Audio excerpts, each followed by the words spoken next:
ষষ্ঠ প্রজন্মের লড়াকু জেট থেকে শুরু করে হাইপারসনিক ক্ষেপণাস্ত্র, নানা দিক দিয়ে সেনার হাতে শক্তি বাড়িয়ে চলেছে চীন। বেজিং এর ক্ষমতা বৃদ্ধিতে আমেরিকার কপালে পড়েছে চিন্তার ভাঁজ। তাই ড্রাগনকে চাপে রাখতে অত্যাধুনিক বোমারু বিমান নির্মাণে গতি আনার সিদ্ধান্ত নিল ওয়াশিংটন। দুই মহাশক্তিধরের এনো অস্ত্র প্রতিযোগিতা পরিস্থিতিকে জটিল করে বলে মনে করছেন প্রতিরক্ষা বিশেষজ্ঞরা। বিশেষজ্ঞদের মতে গত কয়েক বছর ধরেই মাঝারি পাল্লার লড়াকু জেট নির্মাণে বেশি করে মন দিয়েছে যুক্তরাষ্ট্র। অন্যদিকে একই ধরনের যুদ্ধ বিমান বিপুল সংখ্যায় তৈরি করে চলেছে চীনও। ফলে সংখ্যার নিরিখে কমেছে ফারাক। আমেরিকা প্রতিরক্ষা সদর দপ্তর পেন্টাগন জানিয়েছেন যে এই অবস্থায় একমাত্র সামঞ্জস্য আনতে পারে বোমারু বিমান B-21 রাইডার, আর তাই দ্রুত সেটি বায়ুসেনার হাতে তুলে দিতে চাইছেন তারা। প্রসঙ্গত, চীনের পিপলস লিবারেশন আর্মি বা PLA বায়ুসেনার কাছে কোনো বোমারু বিমান নেই। একথা ভাবলে ভুল হবে যে H-20 নামের একটি বোমারু বিমান ব্যবহার করে ড্রাগন ফোর্স। হাড়ে ও ফাড়ে B-21 রাইডারকে তার থেকে অনেক বেশি শক্তিশালী বলে দাবি করেছেন দুনিয়ার তাবড় প্রতিরক্ষা বিশেষজ্ঞরা। চলতি বছরে 2025 10ই জানুয়ারি এই ইস্যুতে air and press force magazine কে একটি সাক্ষাৎকার দেন আমেরিকা বায়ুসেনা সচিব ফ্যাং কেন্ডাল। সেখানে তিনি বলেন যে চীনকে মোকাবিলার জন্য আমাদের চূড়ান্ত প্রস্তুতি নিয়ে রাখতে হবে। যুদ্ধে একক ক্ষমতায় খেলা ঘোরানোর ক্ষমতাও রয়েছে B-21 রাইডারের। জরুরি ভিত্তিতে এর উৎপাদনের সিদ্ধান্ত নেওয়ার বিষয়ে ভাবনা চিন্তা করার সময় এসে গিয়েছে। যুক্তরাষ্ট্রের সংস্থা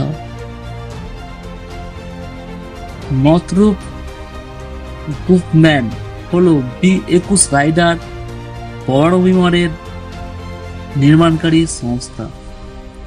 এখনো পর্যন্ত এই যুদ্ধ বিমানের মোট 3টি প্রোটোটাইপ তৈরি করেছে তারা। সূত্রের খবর, বছরে মোট 7টি বোমারু বিমান নির্মাণের ক্ষমতা রয়েছে নথরপের। B-21 রাইডার প্রকৃতপক্ষে একটি ষষ্ঠ প্রজন্মের বোমারু বিমান। লম্বা দূরত্ব উড়ে গিয়ে হামলা করার ক্ষমতা রয়েছে এই যুদ্ধ বিমান।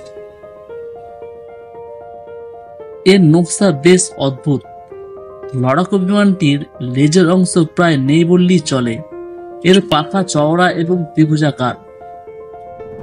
আমেরিকার এই অত্যাধুনিক যুদ্ধ বিমানটি স্টেলথ প্রযুক্তি বলে জানিয়েছেন নির্মাণকারী সংস্থা, অর্থাৎ সহজে একে চিহ্নিত করতে পারবে না কোনো রাডার।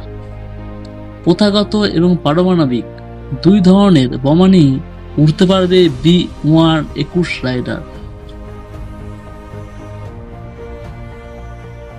প্রায় 9100 কেজি ওজনের হাতিয়ার নিয়ে নিখুঁত নিশানায় হামলা করার ক্ষমতা রয়েছে এই লড়াকু বিমানের।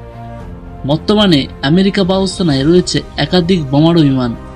এর মধ্যে B-2 স্পিরিটকেও সবচেয়ে শক্তিশালী বলে মনে করা হয়। পেন্টাগন জানিয়েছেন যে ভবিষ্যতে B-2 স্পিরিটের জায়গা নেবে B-21 রাইডার। একটা সময়ে বোমারু বিমানের বহরকে ছোট রাখার সিদ্ধান্ত নেয় আমেরিকা, আর তাই প্রাথমিকভাবে 132টি B-2 স্পিরিট নির্মাণের কথা থাকলেও এটি মাত্র 21টি তৈরি করেছিল যুক্তরাষ্ট্র। কিন্তু চীনের ক্রমাগত শক্তি বৃদ্ধিতে সেই সিদ্ধান্ত থেকে ওয়াশিংটন সরে এসেছে বলে স্পষ্ট দাবি করেছেন বায়ুসেনা সচিব ক্যান্ডাল। সূত্রের খবর, গত বছর 2024 B-21 রাইডার নির্মাণের বরাত দেয় পেন্টাগন। সেই কাজ ইতিমধ্যে শুরু করে দিয়েছে নথরপ। প্রথম পর্যায়ে এই শ্রেণীর 5টি বোমারু বিমান আমেরিকা বায়ুসেনার হাতে সংশ্লিষ্ট সংস্থাটি তুলে দেবে বলে খবর পাওয়া গিয়েছে। চলতি বছরের মাঝামাঝি বিমানগুলি পেতে পারেন যুক্তরাষ্ট্রের আকাশ যোদ্ধারা। আমেরিকা প্রতিরক্ষা দপ্তরের সাবেক শীর্ষকর্তা উইলিয়াম ল্যাম্পেন্ট জানিয়েছেন, ভবিষ্যতের বড় যুদ্ধের কথা মাথায় রেখে B-21 নির্মাণের বাজেট বরাদ্দ করা হয়েছে। 100টি এই ধরনের বোমারু বিমান তৈরির লক্ষ্যমাত্রা নেওয়া হয়েছে। পরিস্থিতির ওপর বিচার করে এই সংখ্যা বৃদ্ধি করা হবে। Air and space force magazine এর প্রতিবেদন অনুযায়ী সব মিলিয়ে বর্তমানে আমেরিকার বায়ুসেনার হাতে রয়েছে 157টি বোমারু বিমান। অন্যদিকে ড্রাগন ফোর্সে এই শ্রেণীর যুদ্ধ বিমানের সংখ্যা 180টি। B-21 রাইডারের দ্রুত নির্মাণের মাধ্যমে এই ফারাক ঘোচাতে চাইছে ওয়াশিংটন। যুক্তরাষ্ট্রের বায়ুসেনা সচিব কেন্ডাল জানিয়েছেন যে 2030 সালে চীনের যুদ্ধ বিমানের বহর আমাদের সমান হবে। ফলে ইন্দো প্রশান্ত মহাসাগরীয় এলাকার নিরাপত্তা যথেষ্ট চ্যালেঞ্জের মুখে পড়তে পারে। ওয়াশিংটনকে এর মূল্য চোকাতে হতে পারে বলে সতর্ক করেছেন তিনি। গত বছরে 2024 ডিসেম্বর আধুনিক চীনের রূপকথা তথা কিংবদন্তি চেয়ারম্যান মাও জে দং এর জন্মদিনে সিচুয়ান প্রদেশের চেংডুতে বুঝাই এয়ার শোর আয়োজন করেন চীনের পিপলস লিবারেশন আর্মি বা বিমান বাহিনী।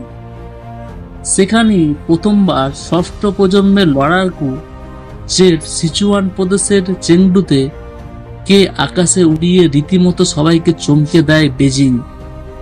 বলাই বাহুল্য, এই ঘটনার পর আমেরিকা প্রতিরক্ষা দপ্তরের কর্তা ব্যক্তিদের কপালে পড়ে চিন্তার ভাঁজ। ইউরেশিয়ান টাইমস এর প্রতিবেদন অনুযায়ী 2017 সাল থেকে ষষ্ঠ প্রজন্মের লড়াকু বিমান তৈরির চেষ্টা চালিয়ে যাচ্ছে বেজিং। মাঝে 2019 সালে এই প্রকল্পে আরও গতি আনার নির্দেশ দেন বর্তমান প্রেসিডেন্ট শি জিনপিং। অবশেষে 2024 সালে বিদায়বেলায় ক্ষমতা প্রদর্শন করেন তিনি। উল্লেখ্য, দীর্ঘদিন ধরেই ষষ্ঠ প্রজন্মের যুদ্ধ বিমান তৈরির পরিকল্পনা করছে আমেরিকা, কিন্তু এখনও তাতে সাফল্য পাননি যুক্তরাষ্ট্র। নতুন প্রজন্মের অত্যাধুনিক লড়াকু বিমান হাতে পাওয়ার যুদ্ধের ময়দানে 2024 ড্রাগন বেশ কিছুটা এগিয়ে গেল বলে মনে করছে প্রতিরক্ষা বিশেষজ্ঞরা। এই ধরনের লেটেস্ট নিউজ আপডেট পেতে RS নিউজ বাংলা চ্যানেলকে লাইক, কমেন্ট, শেয়ার, সাবস্ক্রাইব করে নোটিফিকেশন বিল অন করে রাখবেন। যখনই কোনো নিউজ আপনাদের আপডেট দেবো, সরাসরি আপনাদের স্ক্রিনে নোটিফিকেশন পৌঁছে যাবে। আর ভিডিওটি দেখার জন্য আপনাকে অসংখ্য ধন্যবাদ।